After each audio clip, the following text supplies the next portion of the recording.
morning, kids. We will be studying about the chapter number 4, that is carbon and its compounds. ठीक है? Why only about carbon? Because carbon is the element which shows very versatile nature.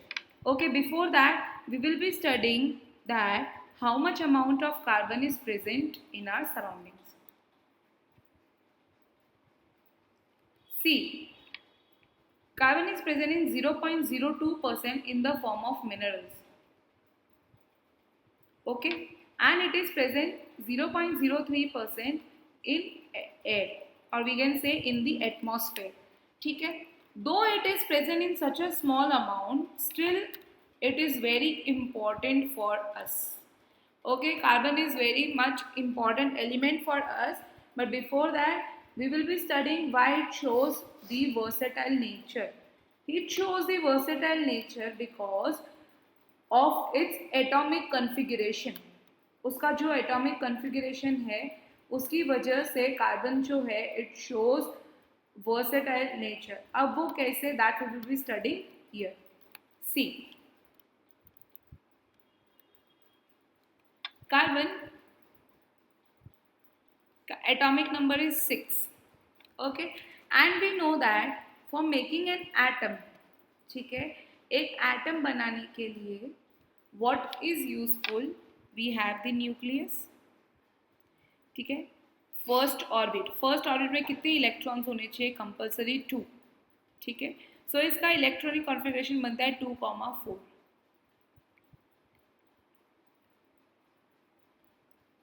Now we know that for being stable होने के लिए क्या करना होता है? ये जो सेकेंड ऑर्बिट है इसमें 8 इलेक्ट्रॉन्स होने ज़रूरी है. ठीक है, for being stable the second orbit should have 8 electrons. ठीक है, but here carbon is having only 4. So it becomes 2 conditions can be applied on carbon. That first, plus 4 electrons, मतलब किसी से वो 4 electrons ले लेगा, और minus 4 electrons, मतलब किसी को अपने 4 electrons दे देगा. Now see बच्चों, here is the versatile nature of the carbon that it cannot give 4 electrons. ये जो है ये 4 इलेक्ट्रॉन्स देगा ही नहीं because of the lack of energy. अभी कार्बन को 4 इलेक्ट्रॉन्स देने के लिए उसको इतनी एनर्जी चाहिए कि इट कैन गिव 4 इलेक्ट्रॉन्स. तो वो 4 इलेक्ट्रॉन्स वो कभी दे ही नहीं पाएगा because it does not have that much amount of energy. Now you must be thinking then ma'am it will take 4 electrons. No, it cannot नॉट टेक 4 इलेक्ट्रॉन्स बिकॉज इसका जो न्यूक्लियस है उसके पास इतनी ही एनर्जी है कि वो 6 इलेक्ट्रॉन्स जितने को पावर दे पाए. Because it cannot not gain 4 electrons because it will be difficult for the nucleus. इसके न्यूक्लियस के पास सिर्फ 6 इलेक्ट्रॉन के साथ काम करने की एनर्जी है. सो वो अगर मैं 4 इलेक्ट्रॉन्स ले लेती हूँ तो टोटल कितना हो जाएगा? 2 + 8 दैट इज 10. सो वो 10 इलेक्ट्रॉन्स को काम ही नहीं कर पाएगा. दैट इज वाई कार्बन ना ही 4 इलेक्ट्रॉन्स ले सकता है ना ही 4 इलेक्ट्रॉन्स दे सकता है. This is the versatile nature of carbon. तो अब कार्बन करता क्या है? स्टेबल तो कार्बन को होना पड़ेगा. So what carbon do is it makes covalent bond.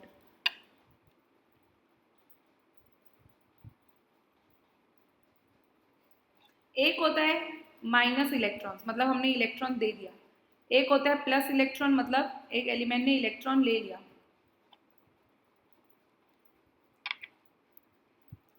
Sorry, एक होता है माइनस इलेक्ट्रॉन, मतलब एलिमेंट ने इलेक्ट्रॉन्स दे दिए. ठीक है, दूसरा होता है प्लस इलेक्ट्रॉन्स, मतलब उसने किसी से इलेक्ट्रॉन ले लिए स्टेबल होने के लिए.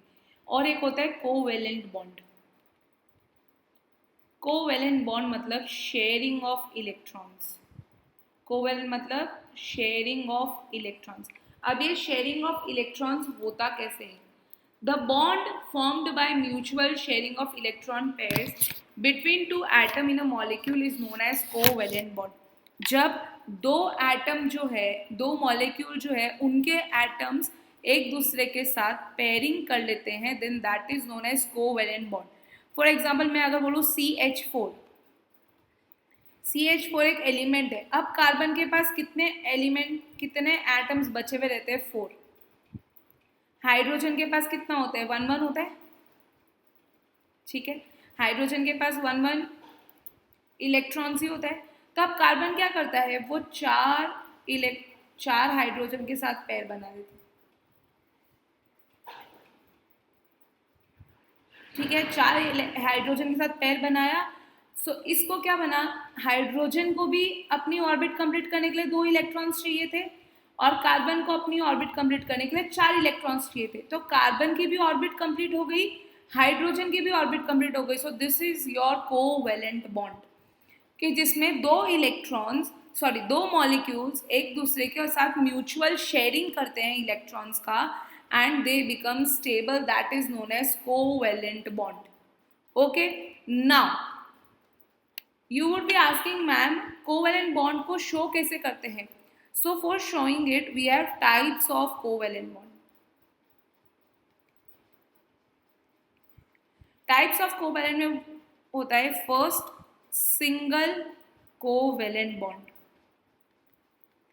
जो एग्जांपल मैंने अभी आपको दिया, कार्बन है, हाइड्रोजन है, हाइड्रोजन 4 हाइड्रोजन लिए कार्बन ने, चारों के साथ एक बॉन्ड शेयर किया। So see this line is nothing but the bond. तो ये बॉन्ड जो हुआ that is your single covalent bond. Suppose 2 hydrogen है, ये दोनों हाइड्रोजन एक दूसरे के साथ बॉन्ड बना रहे, एक इलेक्ट्रॉन ही दोनों एक दूसरे के साथ शेयर करे, तो this is your covalent bond. Okay, suppose Cl है, ठीक है। Cl में क्या होता है? Cl2 अगर हम लिखते हैं तो हर एक Cl को एक इलेक्ट्रॉन की जरूरत होती है, तो वो दोनों क्या करते हैं? एक दूसरे के साथ एक इलेक्ट्रॉन शेयर कर लेते हैं, ठीक है। सो ये जो 1 हाइफन है या 1 डैश है ना, it shows single covalent bond. Okay, it shows single covalent bond, कि जिसमें एक इलेक्ट्रॉन का ही शेयरिंग हो रहा है। When a single pair of electron is shared, that is known as single covalent bond. Okay,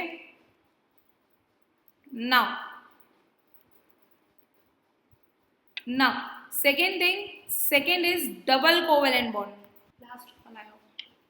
Okay, double covalent bond is what? Double covalent bond is कि जब suppose मैं लेती हूँ CO2, okay, suppose I am taking CO2, तो carbon को कितने element की जरूरत होती है? 4। और ऑक्सीजन कितने एलिमेंट्स देता है? 2, ठीक है। सो यहाँ पे क्या होगा? सपोज मैं कार्बन के 2 एलिमेंट साथ में लिखती हूँ, just a second. Suppose I am writing C dot dot dot dot, ठीक है। ऑक्सीजन का भी, अब ऑक्सीजन को कितने चाहिए होते हैं? 2 फिल करने के लिए, तो ऑक्सीजन के फिल हो गए। कार्बन को कितने चाहिए होते हैं? 4, तो ये कार्बन के 4 फिल हो गए। अब यहाँ पे देखो 2 इलेक्ट्रॉन शेयर हो रहे हैं, करेक्ट। एक ऑक्सीजन एक कार्बन, एक ऑक्सीजन एक कार्बन के बीच में 2 इलेक्ट्रॉन शेयर हो रहे हैं, ठीक है। So this is double covalent bonding, जिसमें 2 इलेक्ट्रॉन्स जो है वो शेयर होते हैं। when two pair of electrons are shared, then that type of bonding is known as double covalent bonding. Okay kids, now the third thing is triple covalent bonding. Triple covalent bond. Now triple covalent bond में क्या होगा? You all must have got an idea. जब 3 pairs of electrons जो है वो share होंगे, then that type of bonding is known as triple covalent bonding. For example, if I take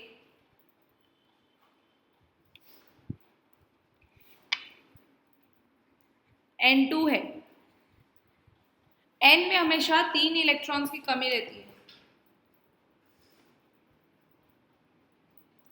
तो N क्या करता है? N makes covalent bond to complete its 3 electronic configuration.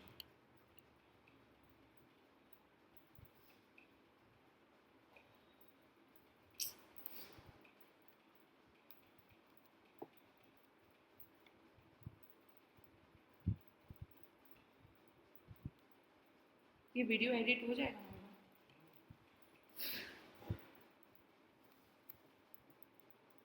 क्यों ऐसा हो रहा है? ये नीचे जाता है फिर ऊपर आ जाता है।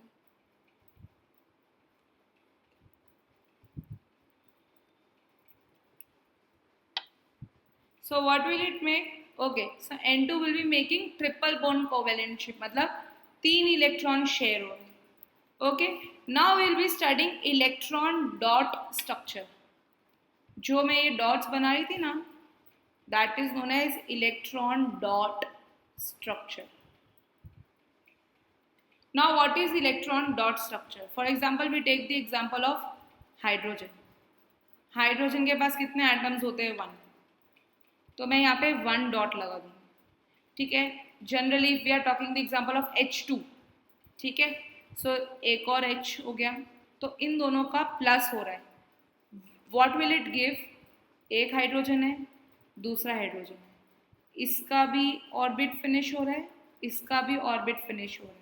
So this is your dot structure. तो इसको हम कैसे लिखेंगे? H, एक ही इलेक्ट्रॉन शेयर होता है, H बॉन्ड H. तो ये क्या एग्जांपल हो गया of single covalent bond. Now if I give you the example of CH4. ठीक है. तो C का इलेक्ट्रॉनिक कॉन्फ़िगरेशन है 2,4. H का इलेक्ट्रॉनिक कॉन्फ़िगरेशन होता है 1. ठीक है. सो C के 4 हमने लिख दिए क्योंकि उसको 4 चाहिए होते हैं. यहाँ पे हमने हाइड्रोजन लिख दिया चारों, because we are taking 4 hydrogens. ठीक है. So what will it become?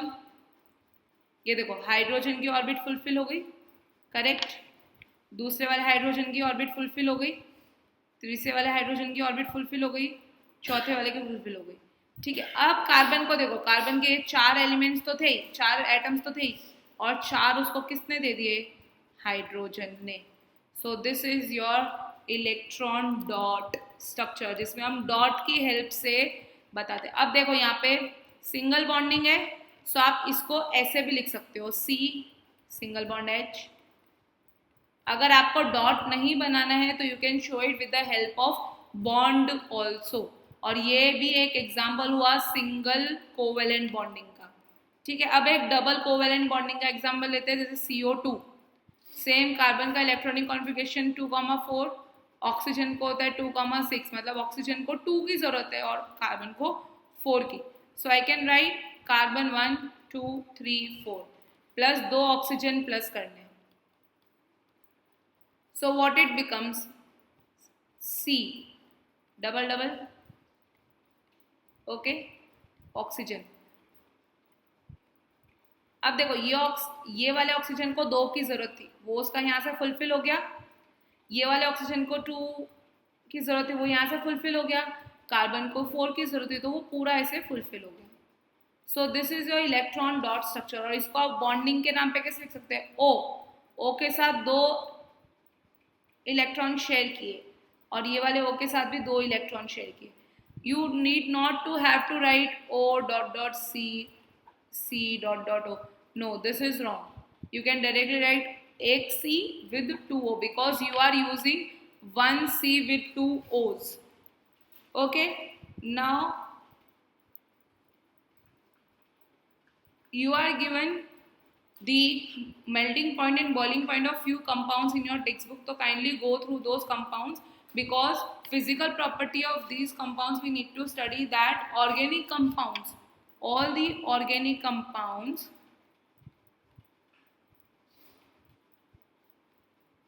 have low boiling point and low melting point.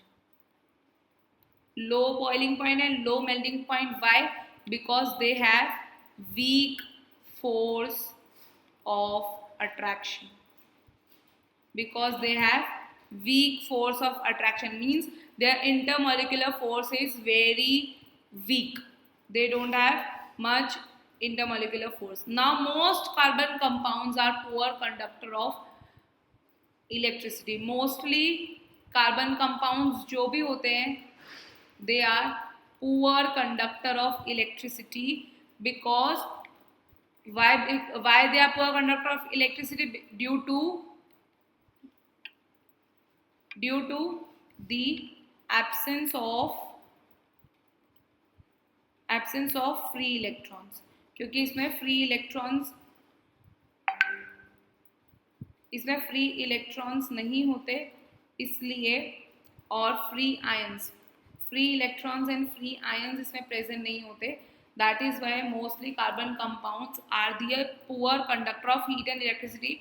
That is why you will see that acetic acid, chloroform, ethanol, methane, they all have low melting point and low boiling point. Okay, now we will see the allotropes of carbon. Allotropes मतलब, allotropes of carbon means when the element exists in two or more physical states with similar chemical properties. जब एक element है, when an element exists in two or more, when one element exists in two or more different physical states with similar chemical properties, मतलब उसकी जो है chemical properties same होगी but it exist in different physical states, then those are known as allotropes. Okay, that is known as allotrope, और you can say that is known as allotropy. Okay, either you can call them allotropes or allotrope. Okay, now carbon has 3 allotropes. Carbon के 3 allotropes होते हैं. Diamond,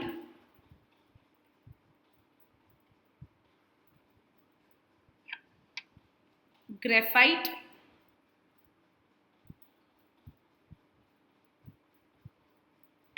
and third is fullerene.